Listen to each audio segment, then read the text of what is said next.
As we've mentioned several times, in April, voters across the 4 states will be dealing with a number of issues on the ballots. One of those right here in Joplin. We are on the record with Joplin City Manager Nick Edwards, Police Chief Richard Pearson. Gentlemen, thank you for being with us today. Let's start with you, Mr. Edwards. What exactly is the question that Joplin voters will see on the ballot? Proposition Police and Fire will be on the April 7th ballot. It's a no tax increase proposition for Joplin voters. What it would do is create a permanent funding source for our public safety departments, specifically police, fire, and dispatch. We've got a number of exciting improvements that we want to make to those departments to improve services. And so if there's support, it could really help bolster these departments. I want to go back to something you mentioned right there a moment ago. This is not a new tax. This is a continuation of something already in place. That's right. The city has an existing sales tax that's been funding a pension obligation for the police and fire department. It's performed really well. It's about to meet its obligation, and so we want to continue that tax and make a dedicated investment into public safety. So the tax changes, but the rate doesn't, so it's a no tax increase item. Chief Pearson, a word that Mr. Edwards used right there, an investment into the police department. If voters say yes, what does that investment look like in the Joplin Police Department? Well, it will allow us to be competitive in the region because there's a critical shortage of police officers nationwide. So Joplin does a really good job of recruiting officers, training officers, giving officers great experience. And then these other police departments in our region see that, and they'll call our officers and say, hey, we'll offer you a lot more money to do a lot less work if you come and work for us.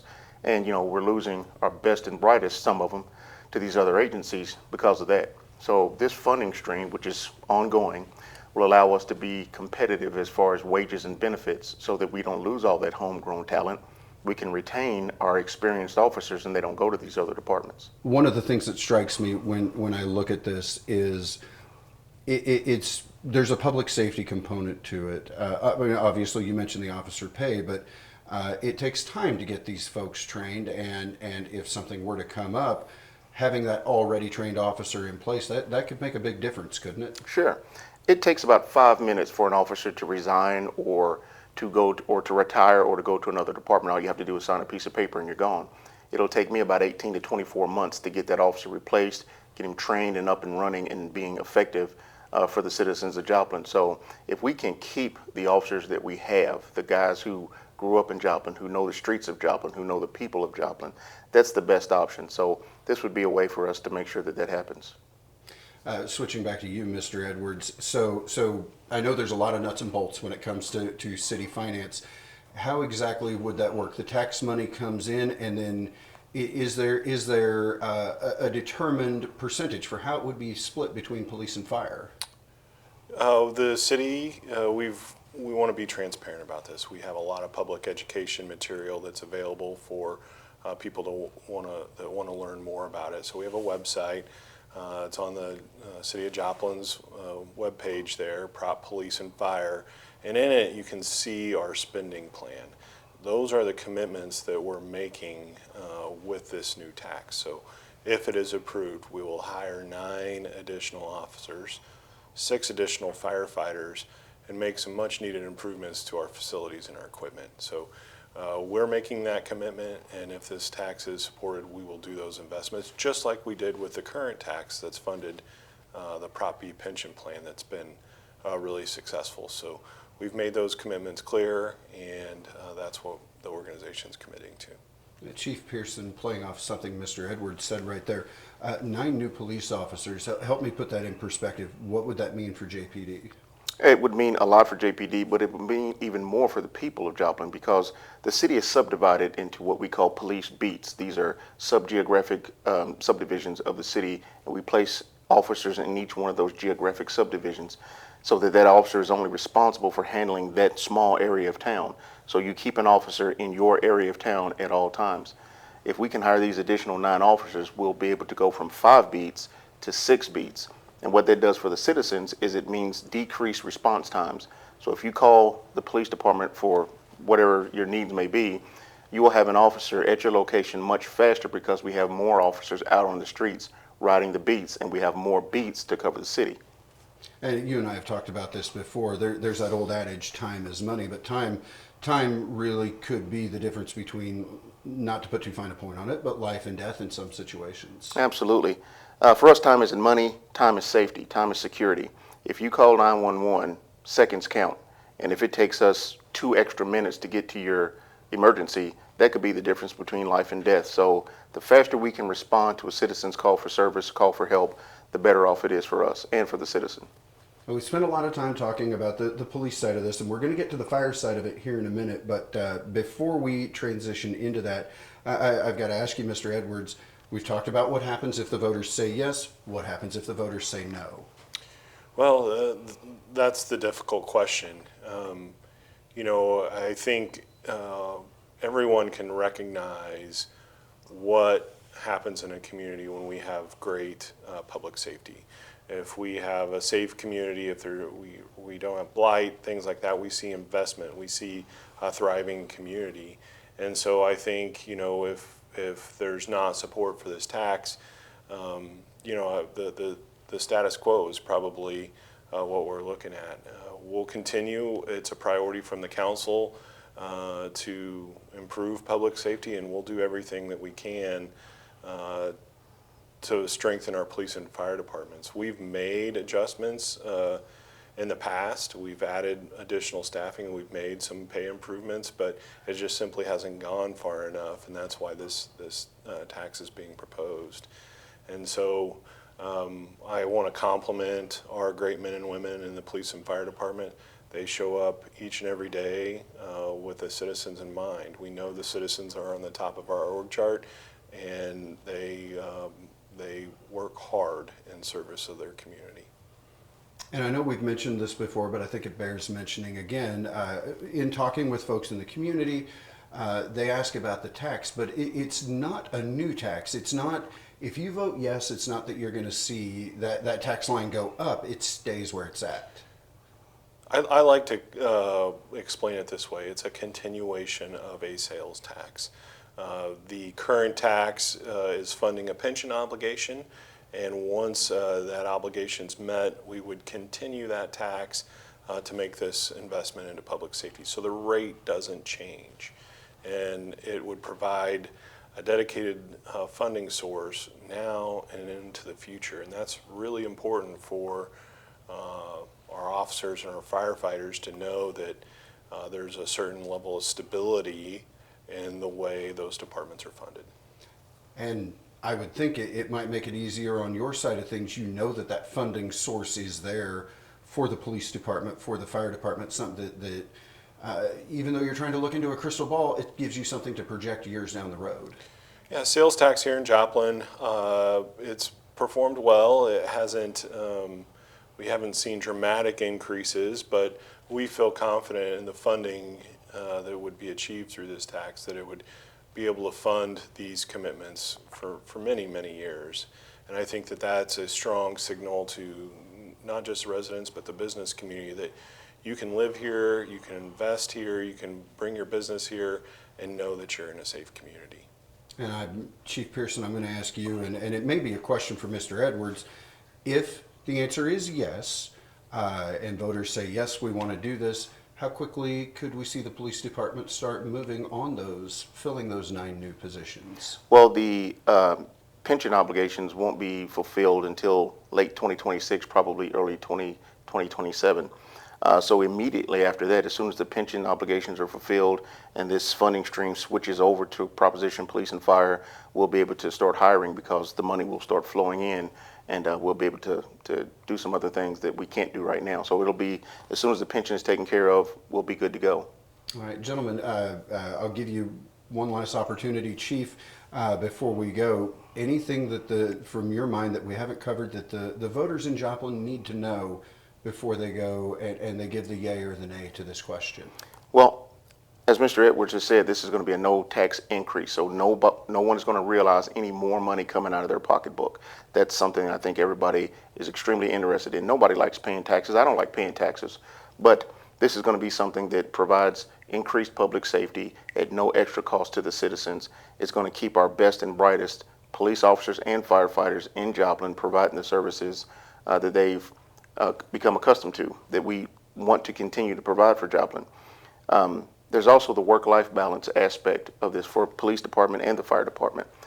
We've got officers and firefighters working an extraordinary number of overtime hours in addition to their regular work hours. That's unsustainable. You can't ask a person to continue to work like that with no end in sight. So if we get this revenue stream coming in, we will be able to realize more firefighters coming into the city, more police officers coming into the city, so that workload is spread out across more officers and more firefighters, which, you know, provides light at the end of the tunnel, because some of the officers and firefighters that we have right now are really looking at this tax, and it's going to help them decide if they stay here or if they go somewhere else that's offering them more money for less work. They want to stay home in Joplin because this is where their family is, this is where they grew up, this is what they know. But, and I've said this before and I'll continue to say it, no matter how much you love your job or you hate your job, it is your job. It's how you pay your mortgage, it's how you feed your children, and everybody wants to do the best that they can for their families. So if we can provide a competitive pay rate for our police officers and our firefighters, they'll be much more apt to stay home and provide those services for their own family and friends and their own communities. Okay. Gentlemen, thank you so much for going on the record with us. In just a couple of moments, we're going to take a look at the fire side of this question. Don't go anywhere. We're back now. Fire Chief Gerald Ezel joining us. Chief, thanks for going on the record with us. We were talking with Chief Pearson a moment ago about what a yes vote on Proposition Police and Fire would look like for the police department, and I'm going to kind of ask you the same question. Okay. What would a yes vote look like on the fire side? Well, we would have the ability to add 6 additional personnel. We have a fire station, Station 3, out at Newman in Florida, that's in desperate need of reconstruction. That building was constructed in 1980, and you know, it's just not serving its purpose anymore. It's really falling apart on us. We also have a need to replace one of our ladder trucks. Those come with a very hefty price tag. The price we got this past year was $2.4 million, which just seems astronomical to me, but we'll be able to replace that. We also have a need to replace a rescue truck that has been in service for quite a while. And then we would have the ability to put a bathroom facility up on our training grounds up there, which would serve police and fire at our training center. There's several components to this that I want to ask you about, but I want to start with 6 new firefighters. I asked Chief Pearson this, and I'll ask you. 6 new firefighters, what would that mean for not just the department, but for the community? Right, so the 6 firefighter positions we'd be looking at are actually going to be what we call swing personnel. And a swing person is that if you are a firefighter and you take a holiday, and I'm the swing firefighter, I'm going to take your place for the day whenever you're gone. So that would give us the ability to have 6 per shift, which just means that we have a better chance of staffing all of our trucks at full staffing for the day. I can tell you last year we had 30,500 hours of overtime. That is a lot when you start thinking about 24 hours at a time.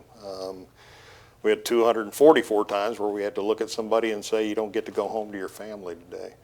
So these 6 firefighter positions is going to give us, you know, along with some things that we're doing. I've got a committee looking at some scheduling changes. Right now we work 24 on, 48 off.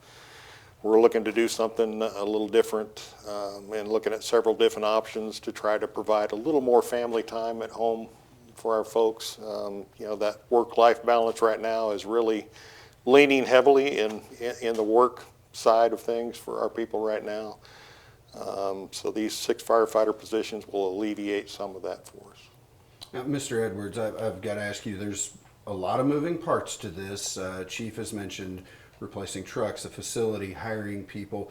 If I'm a voter and I'm trying to work this all out and see what that looks like on paper, you mentioned the website earlier. That's broken down on the website. Yeah, the city's created a resource for people to go and get additional information if there's questions that they might have. We want to be really transparent about this. We want to be clear with the obligations that we're making with this funding. And so the city's web page /Prop Police and Fire We have a laundry list of frequently asked questions, other information, so that it's crystal clear to everybody what we're committing to as an organization. Now, I want to drill down on a couple of things Chief mentioned a moment ago. Let's start with the trucks. I think it's obvious why you guys need the trucks, but walk me through that. If we don't replace those aging trucks, what does that mean for the department? It means that our fleet maintenance supervisor is going to be super busy. He's a one-man band. We have one guy that works on all of our trucks here, does a phenomenal job. He tries to clear about 7 work orders every single day to keep these trucks up and running. We've been very blessed that we've been able to replace a lot of our frontline engines, but we have a group going up next week to do a pre-build on 2 that we ordered in 24. So that right there is the thing that kind of throws a big monkey wrench into the operations. It's taken 3 to 4 years for the manufacturers to build these apparatus for us. It makes it really hard to plan out. But the ladder trucks, they usually about 15 years frontline service is what you expect out of them, and we've got one that is over that now. So it is in need of replacement, and that's what this will do. And you mentioned a facility in there as well. I'm just going to ask you bluntly, why? What is it that about that facility that puts it up there on that list that we need to do something? Well, we did a repair a couple of years ago on the north side of our bay out there, because the wall on that side, the west wall of that station, was really cracking, and we have gaps in there that you can actually see daylight and almost see somebody pumping gas at the gas station next door to us from inside the building, not through a window, through a crack. So, and we have several locations in that station that have cracks in it. And Mr. Edwards, I'm not trying to put you on the spot with this question, but I would imagine that if the city just tried to do this under the current budget, if you said we're going to replace these trucks, we're going to replace this facility, does that potentially create a bit of a juggling act with the city budget? Certainly. The new tax, we estimate to generate around $10.5 million. So without that funding source, there's really no way of making those kinds of investments within our existing revenue stream. Our police and our fire departments already consume a large portion of the general fund, and so there's not there's just not that funding there to make these kinds of improvements. It is a no tax increase, and so we're continuing one tax and then hoping to approve another, so that it's there's no change in rate, the tax rate. We're simply continuing an existing tax. Yeah, I know we've talked about this several times, but I really do think that is a key component of this, that it's not an increase in anything. It's to borrow a phrase I believe you used a little bit ago, it's continuing the status quo as far as that tax is concerned. Correct. The rate doesn't change. The impact to the citizen shouldn't change. But the service level, the improved public safety, that will be a dramatic change, and it will be important for the city's future. You mentioned the city's future, and I just want to ask both of you gentlemen, again, not to put you on the spot with this, but I've lived in Joplin all my life. Joplin has grown in the 40 plus years that I've been in town, and there's no reason to believe it won't continue growing in the future. Does this allow the police and fire departments to grow with the city? Oh, absolutely. I believe so. This addition of the 6 personnel, there is a need that's going to be in the future, in the not too distant future, where we're actually going to need another station with all the annexations that have happened in the city, which is great. The city needs to grow, and it is growing. But this revenue stream will be from now on. So, I mean, it's a recurring, revenue stream that the city can utilize for things of that nature, infrastructure and more personnel later on down the line. I know we've kind of hit on this in a roundabout way, but I want to ask you a couple of questions I asked Chief Pearson a moment ago. What does a no vote look like from the fire department side? If the voters say no, we're going to pass on this, what would that look like for the fire department? Well, it could really put us in a really bad spot. We are currently 8 people down, and I have 6 people up at the academy right now going through that training. And then, you know, with the amount of hours, the overtime hours that we worked last year, our folks are tired. We're seeing an uptick in sick time usage and FMLA, you name it, from everybody having babies to, you know, an injury of some type. So, you know, I really think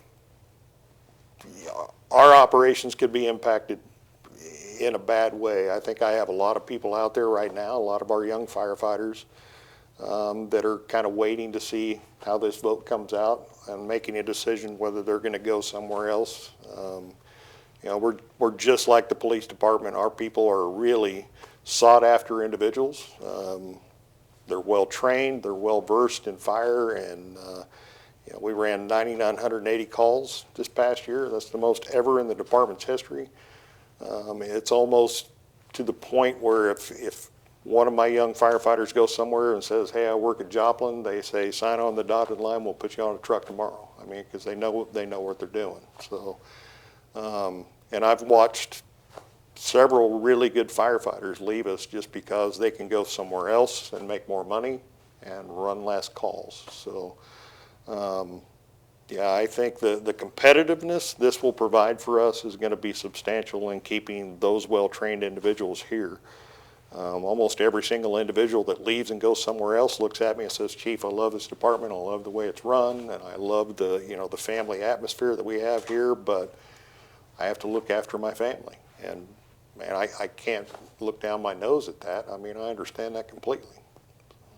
As we kind of bring this to an end, I want to ask both of you gentlemen the same question I asked Chief Pearson. Chief, I'll start with you.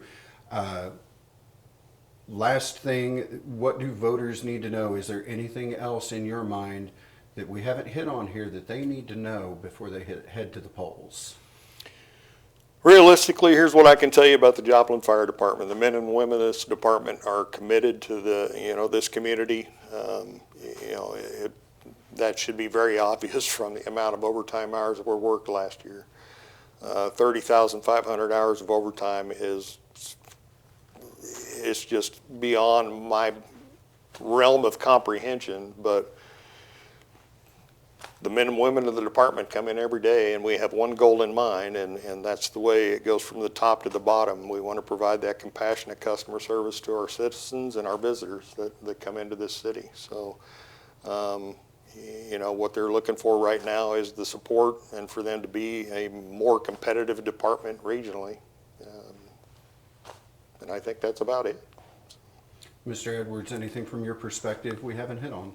Well, I'd just like to say I consider Proposition Police and Fire an investment. If it's supported, we'll be able to strengthen public safety services, and that is phenomenally important to citizens, to businesses, to families, that we have a safe community. And when we have a safe community, I think we'll see other opportunities come forward, and then we're thriving and doing great things. And so this is foundational for us, and if there are questions that haven't been answered, I'm certainly willing to answer those, and we do have that public education material available online.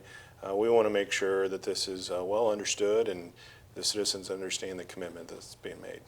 All right, gentlemen, again, thank you so much for going on the record with us. That question on the April 7th ballot.